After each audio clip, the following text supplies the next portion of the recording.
Hey, it is Nick Zangle. Welcome to today's video. So I wanted to start off by actually addressing a comment that was left on my recent video that I made. Actually, it was my last video, really.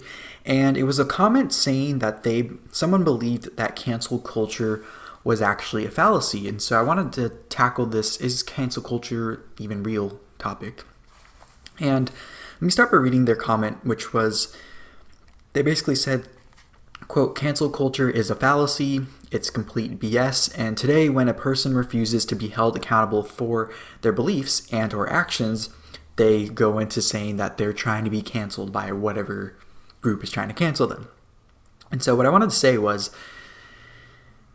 someone can only really refuse to be held accountable to a point, because if they can't control what each person buys, let's say it's a celebrity who has a product and whatnot, they can't control what other people buy or what they watch, what they consume, whatever it is, or even what they say at this point. And so when they can only control themselves, whoever is being canceled, if you will, then maybe initially when you're drawing attention to something that they've done that people think is completely outrageous, then sure, it could be a good thing at that point. But once it gets to the point where it's repetitive and it turns into this kind of mission to destroy this person completely, who may never even change in the beginning because maybe that person just has a different outlook on something and they just are stuck in their ways, or they're so far gone down like this crazy path of like actual destruction or problematic or whatever it is that they don't even care anymore, or maybe they're so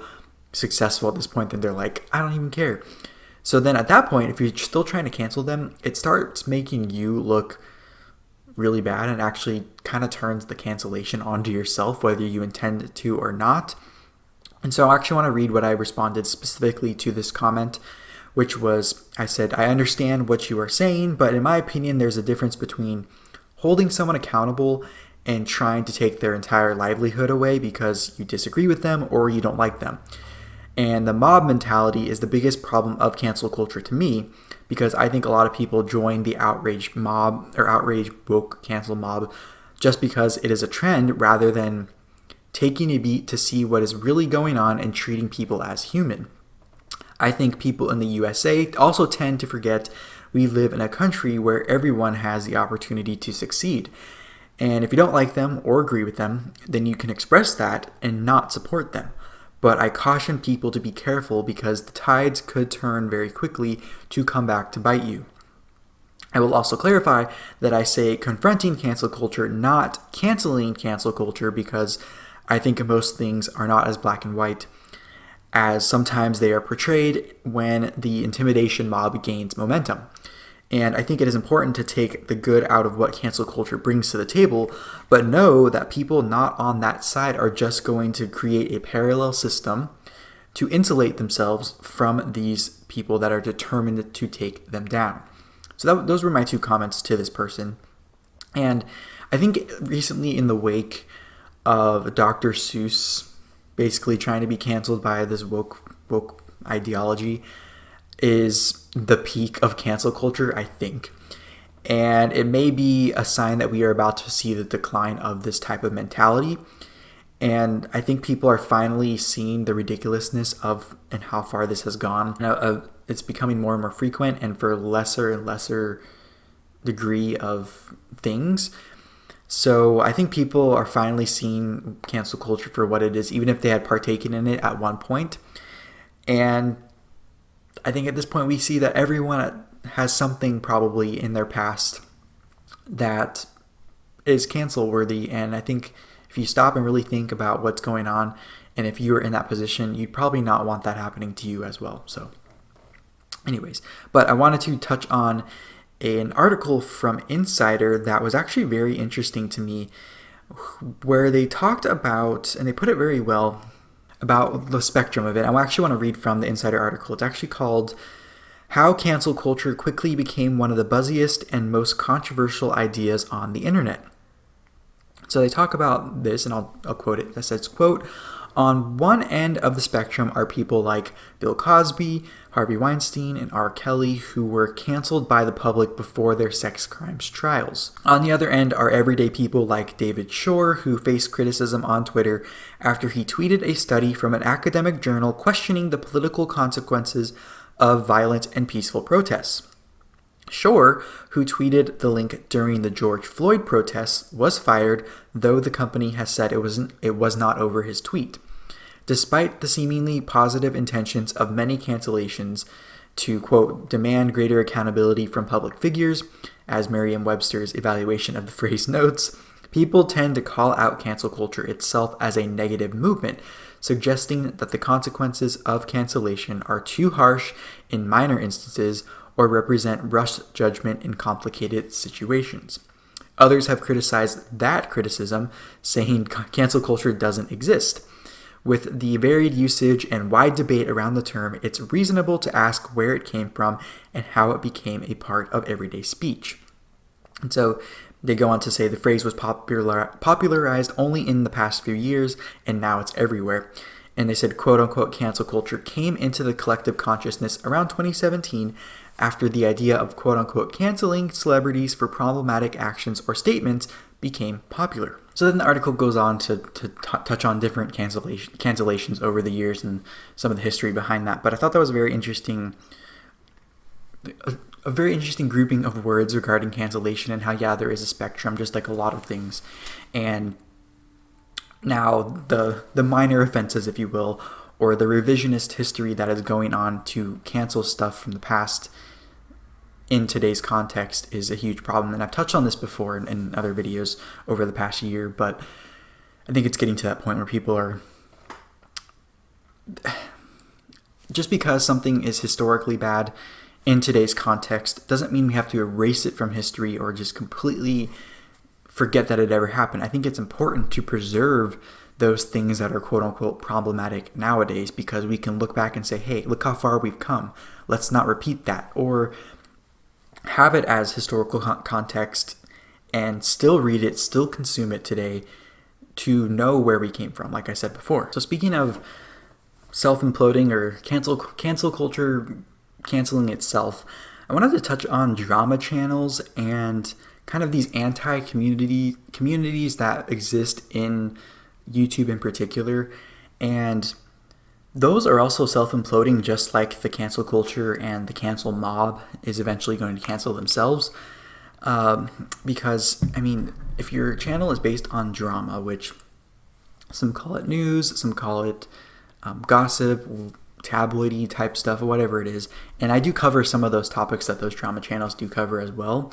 Recently, we've seen these groups like anti-Katie Joy or anti-MLM, or the drama channels that are kind of, they pick their sides and they stick to them kind of thing.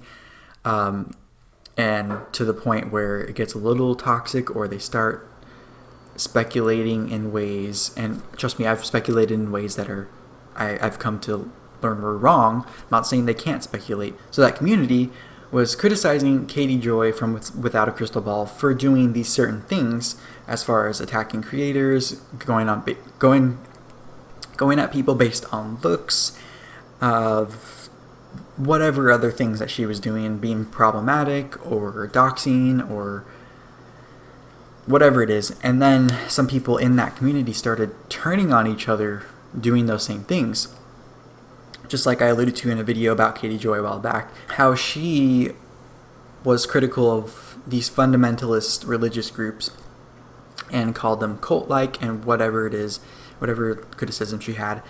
And then she started turning her channel into something not exactly the same, but she started using those same tactics on her subscribers and on her channel and towards her critics. And so it was this really weird thing that she was so involved in criticizing this one group, and then, whether it was consciously or subconsciously, started acting like them and treating others like that.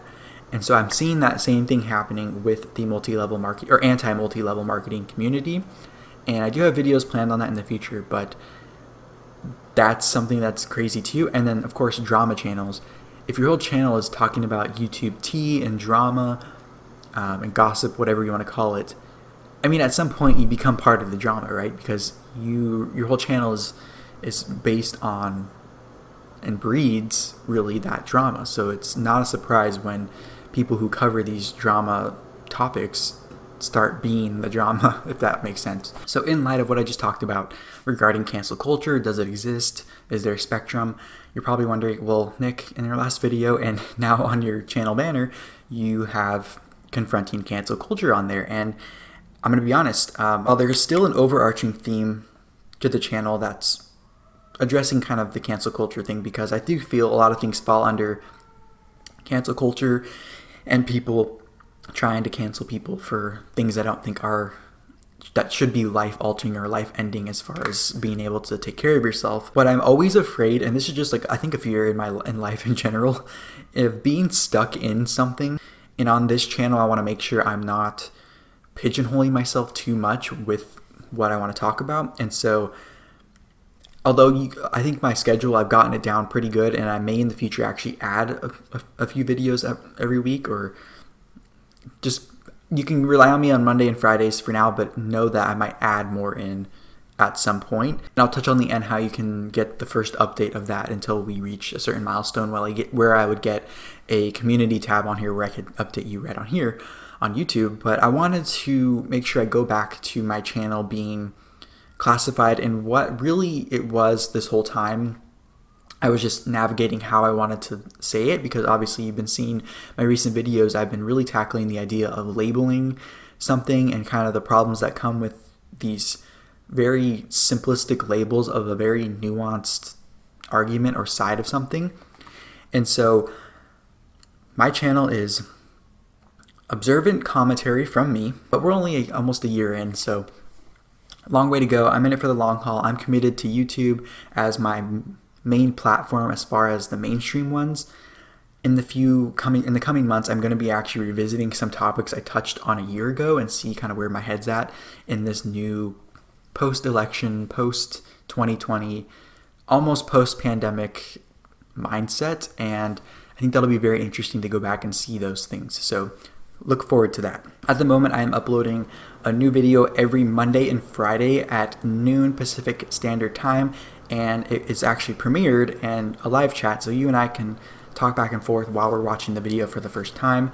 And if you want updates on when I may add an extra video and what the future holds, the first people that will be notified of this will be on my email list, which the directions on how you can join the email list, which is free, and it's basically just a notification system for me to get to you in case for whatever reason you're not getting notified by YouTube.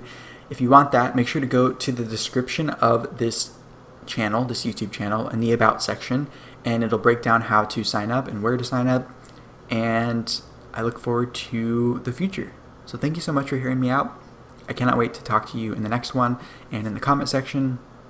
And with that said, bye-bye.